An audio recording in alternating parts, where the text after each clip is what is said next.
के शुरू में हम डेविड को देखते हैं जो कि एक रोबोट होता है और इस मूवी का मेन कैरेक्टर भी है। डेविड को एक आदमी ने बनाया होता है। तो एक दिन डेविड अपने क्रिएटर यानी बनाने वाले से पूछता है कि एक बात मुझे समझ नहीं आ रही कि मैं तभी अपनी फॉर्म में आया जब आपने मुझे बनाया, लेकिन आप इस दुनिया में किस तरह आए, आपका क्रिएटर कौन है। तो वो आदमी कहता है कि इसी बात का तो जवाब मुझे भी नहीं मिल रहा, मुझे इसमें तुम्हारी मदद भी चाहिए। तो डेविड कहता है कि मैं वैसे भी आपसे सुपीरियर हूँ और हमेशा मदद के लिए यूज होता रहूंगा। आपकी उम्र तो वक्त के साथ बढ़ती रहेगी और आप किसी दिन मारे भी जाएंगे, लेकिन मैं इमॉर्टल हूँ। मैं ना तो कभी मरूंगा ना ही कोई और मुझे खत्म कर सकेगा। यहाँ हमें थोड़ा थोड़ा रियलाइज होता है कि डेविड बहुत सुपीरियर माइंड रखता था, यानी उसे ये लगता था कि वह सबसे ऊपर है, वो बाकियों को कुछ भी नहीं समझता था। अब यहाँ सीन फ्यूचर की तरफ शिफ्ट होता है जहाँ के इंसानों ने एक पावरफुल स्पेसशिप तैयार किया था। उसमें लोगों को एक ऐसे प्लेनेट की तरफ भेजा जाएगा जहाँ कोई जिंदगी यानी लाइफ हो। अब उस स्पेसशिप को बहुत ही अच्छी टेक्नोलॉजी यूज करके बनाया गया था और इसके साथ बहुत सारा स्टाफ भी स्पेस में जाना था, क्योंकि इस स्पेसशिप को वहाँ जाते जाते काफी टाइम और कई साल लग सकते थे। अब इस स्पेसशिप का चेक एंड बैलेंस रखने के लिए इनके साथ एक रोबोट को भी भेजा गया था और सरप्राइजिंगली वो दिखने में डेविड की तरह ही लगता था। डेविड को तो कई साल पहले बनाया गया, लेकिन ये रोबोट भी दिखने में डेविड की तरह ही था। ये रोबोट्स काफी एडवांस होते थे जो कि इंसानों की कई तरह से मदद करते थे। अब वो वक्त आ जाता है जब इस स्पेसशिप ने अपने साथ कई लोगों को लेके स्पेस में निकलना था ताकि ये लोग उस प्लेनेट तक पहुंच सके। इन लोगों ने स्पेसशिप में हर तरह की फैसिलिटी रखी थी, क्योंकि मैंने आपको बताया कि कई साल लगने वाले थे उस प्लेनेट तक पहुंचने के लिए। अब ये लोग स्पेस में एंटर होते हैं। अचानक से वहाँ के सिस्टम में एक शॉक वेव आती है जिसकी वजह से सारे सिस्टम में खराबी आ जाती है। अब वहाँ पर मौजूद रोबोट उसे ठीक करने की कोशिश करता है, लेकिन कुछ नहीं कर पाता। वो बाकी सबको उठाता है और कहता है कि जल्दी करो, अगर ये सिस्टम क्रैश हो गया तो हम बच नहीं पाएंगे। लेकिन इतनी जल्दी में स्पेसशिप का कैप्टन अपने ग्लास बोर्ड से नहीं निकल पाता और वहाँ आग लग जाने की वजह से वो जल जाता है। अब बाकी के लोग स्पेसशिप को ठीक करने लगते हैं, तभी वो लोग कुछ वेव सेंस करते हैं जो कि करीब ही किसी प्लेनेट से आ रही थी। ये सब लोग उस प्लेनेट के बारे में इंफॉर्मेशन लेते हैं तो उनको पता चलता है कि ये प्लेनेट इंसानों के लिए सूटेबल है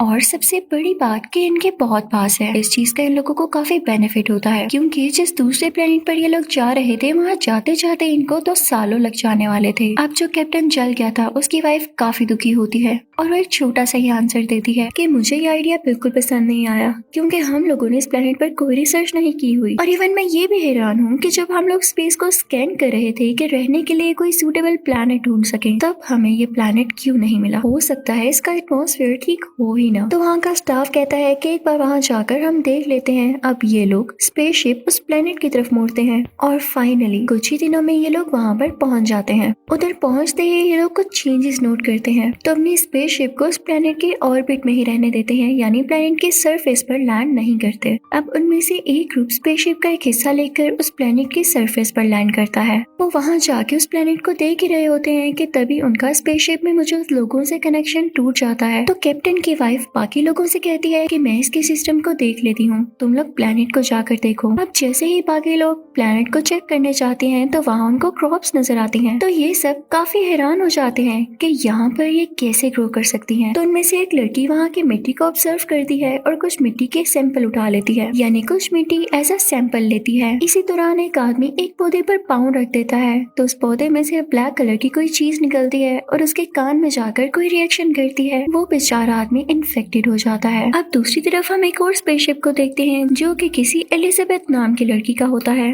वो वहाँ पर कुछ इंजीनियर्स के साथ आई थी, लेकिन उसे आए हुए काफी साल हो चुके थे। अब इन लोगों को इस बात की काफी हैरानी होती है कि ये स्पेसशिप अभी तक यहाँ पर है। वो उसको देखने लगते हैं और उसके अंदर जाते हैं।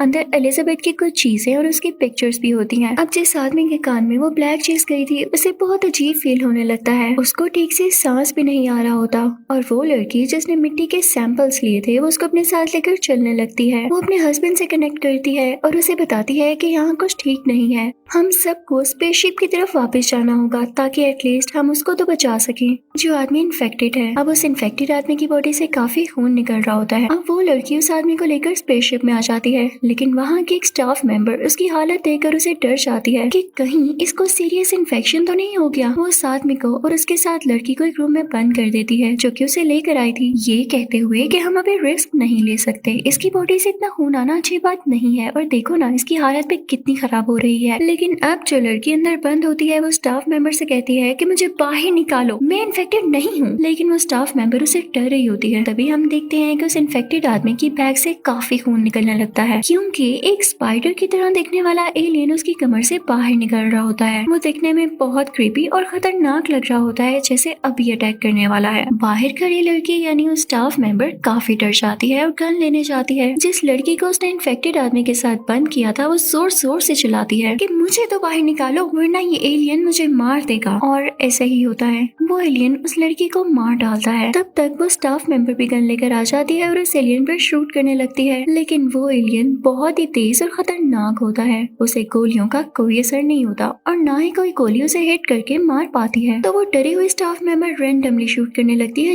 जिसकी वजह से स्पेसशिप के उस पूरे के पूरे हिस्से में आग लग जाती है और उसके अंदर वो लड़की भी मारी जाती है जो कि स्टाफ मेंबर थी। अब दूसरी तरफ प्लैनेट में क्रॉप्स के पास भी कुछ लोग होते हैं जिनमें से एक उस लड़की का हस्बैंड भी होता है जिसको एलियन ने अटैक करके मार दिया होता है। इनफैक्ट उसका भी एक साथी इन्फेक्टेड हो चुका था और अब उसके मुंह से भी एलियन बाहर निकल आया था जो कि क्रॉप्स की तरफ ही चला जाता है और उन लोगों पर अभी कोई अटैक नहीं करता। ये लोग काफी डर जाते हैं और सोचने लगते हैं कि आखिर ये है क्या। तो मेन स्पेसशिप जो कि ऑर्बिट पर होती है उसे कांटेक्ट करने की कोशिश करते हैं, लेकिन सैडली कांटेक्ट नहीं हो पाता। तभी वो एलियन इन पर अटैक करने लगता है। तो वो रोबोट जो इनके साथ था उससे इन लोगों को बचाता है, लेकिन इसी समय वो एलियन रोबोट का हाथ जख्मी कर देता है। लेकिन एट लास्ट ये एलियन भी मारा जाता है। अब जनाब वहाँ पर एक और एलियन आता है, लेकिन इससे पहले कि वो इन पर अटैक करता वहाँ एक आदमी आकर आसमान की तरफ शूट करता है तो ये एलियन भाग जाता है। अब आप ये सुनकर हैरान रह जाएंगे कि ये आदमी था कौन जिसने आसमान की तरफ शूट किया। बेसिकली ये कोई और नहीं बल्कि डेविड था, यानी वही रोबोट जो मूवी की स्टार्टिंग में हमने देखा। ये यहाँ पर एलिजाबेथ के साथ आया था। अब डेविड इन सबको उस ब्लैक चीज के बारे में बताने लगता है कि किस तरह से ये लोगों को इन्फेक्टेड कर रही है, लेकिन जब ये एलियन में बदल जाती है तो बहुत स्ट्रॉन्ग हो जाती है। लेकिन मेरे पास एक आइडिया है, हम इनको ट्रेन करके अपने डिफेंस के लिए यूज कर सकते हैं। अब ये बात कैप्टन की वाइफ को काफी अजीब लगती है और वो रोबोट से कहती है कि डेविड की बातों में मत आना। इनफैक्ट डेविड उस नए रोबोट से जेलस भी होता है जो कि उसके बाद नई टेक्नोलॉजी के साथ बनाया गया। मैंने आपको बताया था ना कि वो हमेशा सुपीरियर रहना चाहता था। तो अब दूसरा रोबोट भी डेविड पर नजर रखना शुरू कर देता है। तो वो देखता है कि डेविड ने वहाँ की कई चीजों पर एक्सपेरिमेंट्स कर रखे हैं उसी ब्लैक चीज को यूज करके जिसका नाम ब्लैक ग्लू होता है। यहाँ हम पर ये रिवील होता है कि डेविड अब एक बहुत ही बुरा रोबोट बन चुका है। जब वो इस प्लेनेट पर सबसे पहली बार आया तो यहाँ पर कुछ लोग रहा करते थे, ना तो वो एलियंस जैसे थे और ना ही वो इंसानों जैसे,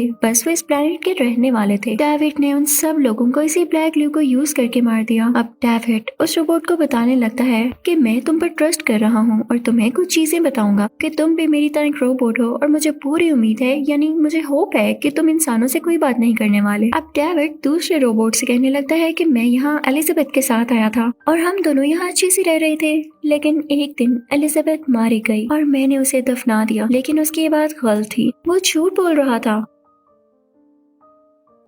अब दूसरी तरफ हम स्पेसशिप का सीन देखते हैं जहाँ पर सब मेंबर्स काफी डर कर बैठे होते हैं और तभी उन पर दूसरा भागा हुआ एलियन आकर अटैक कर देता है। वहाँ एक लड़की भी मारी जाती है। अब ये सब लोग अपने स्पेसशिप को प्लेनेट तक ले जाने का डिसीजन लेते हैं। अब सिर्फ डेविड के सामने वो एलियन आता है, लेकिन उस पर अटैक नहीं करता। ऐसे लग रहा था कि जैसे वो उसे जानता हो। वो दो टांगों पर खड़ा हो जाता है जैसे उसे कम्युनिकेट करने लगा हो। अब यहाँ पर सबसे बड़ा सीक्रेट रिवील होता है कि ये एलियन डेविड नहीं बनाया था, वो उससे बातें करने लगता है। लेकिन तभी स्पेसशिप का एक मेल मेंबर उस एलियन को शूट करके मार देता है, जिसको देखकर डेविड चिल्लाने लगता है कि तुमने मेरी क्रिएचर के साथ क्या किया। अब वो मेल मेंबर डेविड को गन पॉइंट पर लेकर कहता है मुझे बताओ यहाँ क्या चल रहा है और तुम यहाँ क्या कर रहे हो। अब डेविड उसे अपने सब एक्सपेरिमेंट्स दिखाता है जो कि हर इंसेक्ट पर किए गए थे। वहाँ एलिजाबेथ भी दिखती है और असल बात तो ये कि वो अपने आप नहीं मारी गई, बल्कि डेविड ने उस पर कई एक्सपेरिमेंट्स किए और उसके साथ एलियंस भी जोड़े,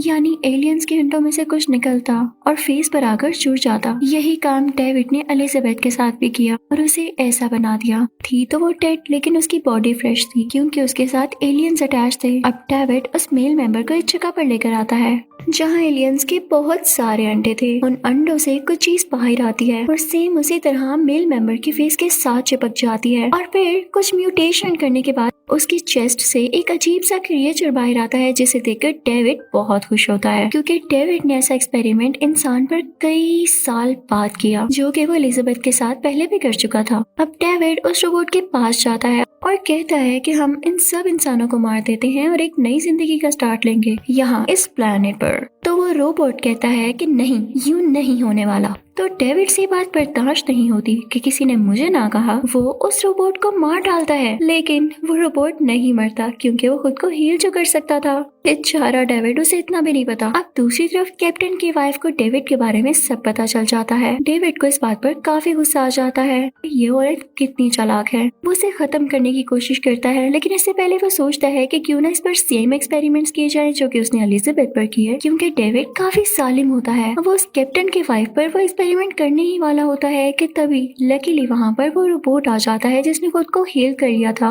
उन दोनों में काफी फाइट होती है, वो एक दूसरे पर काफी अटैक्स करते हैं। अब बाकी मेंबर्स जो कि स्पेसशिप में होते हैं उस एलियन को ढूंढने लगते हैं जो भागा था और बाकी एलियंस को भी, ताकि उनको मार सकें। लेकिन तभी वहाँ पर एलियन आ जाता है और उन पर काफी अटैक करता है। अब कैप्टन की वाइफ समेत सब लोग स्पेसशिप के उस हिस्से की तरफ भागते हैं। उनको रोबोट भी फॉलो करता है जो उनके साथ आया था। वो इसलिए भाग रहे थे ताकि यहाँ से जल्द निकल सकें। एलियन स्पेसशिप के ऊपर आ जाता है। कैप्टन की वाइफ को इस बात का पता चल जाता है कि वो एलियन इनकी स्पेसशिप के ऊपर ही है, तो वो बड़े आराम से अपनी स्पेसशिप से बाहर निकलती है। क्योंकि वो बहुत वाइज थी तो वो अपने कुछ ट्रिक्स यूज करके उसे मार देती है। अब फाइनली सब काफी खुश हो जाते हैं कि हमने सब एलियंस को मार दिया और हम यहाँ से जा रहे हैं। लेकिन इन्हें क्या पता था कि इनकी खुशी ज्यादा देर तक नहीं, क्योंकि इनके स्पेसशिप के अंदर एक इन्फेक्टेड आदमी था जिसकी चेस्ट से एक बहुत बड़ा एलियन बाहर आता है। अब खैर ये लोग डरने की बजाय उसका सामना करते हैं, उस पर काफी अटैक्स करते हैं और उसको मारने में भी सक्सेसफुल हो जाते हैं। लेकिन बुरी बात ये थी कि ये एलियन भी इन लोगों में से काफी लोगों को मार चुका था। अब स्पेसशिप में रोबोट कैप्टन की वाइफ को ग्लास बोर्ड में बंद कर देता है। वो काफी हैरान होती है कि इस रोबोट को क्या हुआ,